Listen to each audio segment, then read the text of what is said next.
ஆனால் என் ஓட்டை தூக்கிட்டாங்கண்ணா. நான் தப்பு நடந்துச்சு, நான் மன்னிச்சுங்க, நான் சாரி. அண்ணன் என்ன சொல்கிறாருன்னா, பிடிங்கி முன்னாள் எம்எல்ஏ விஜயோடைய வெள்ளை சட்டையும் காக்கி சட்டை போட்டு ரசிகர்லாம் போய் ஓட்டு போட போனாங்களாம். ஓட்டு போட முடியாமல் அழுதாங்களாம், சாப்பிட முடியலன்னு புலம்புனாங்களாம். அது நம்ம அண்ணன் கண்ணுக்கு நல்லா தென்பட்டுருக்கு. ஆனால் அண்ணன் கண்ணுக்கு மீதி எந்த ஒரு வெண்ணையும் தென்படலை.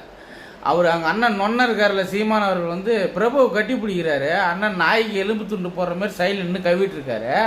அதே சமயத்தில் வீரப்பனுடைய மகள் ஒரு தொகுதியில் போய் ஓட்டு கேட்க போட்டு ரொம்ப அசிங்கப்படுத்தி அந்த பெண்மணி பார்த்தோன்னா அழுகுறாங்க. அந்த ஒரு வீடியோ கூட இன்னும் இவர் கண்ணுக்கு படலை. அதுக்கான ஒரு பதிலை கூட இவர் அவருடைய இணையதளத்தில் பதிவிடலை.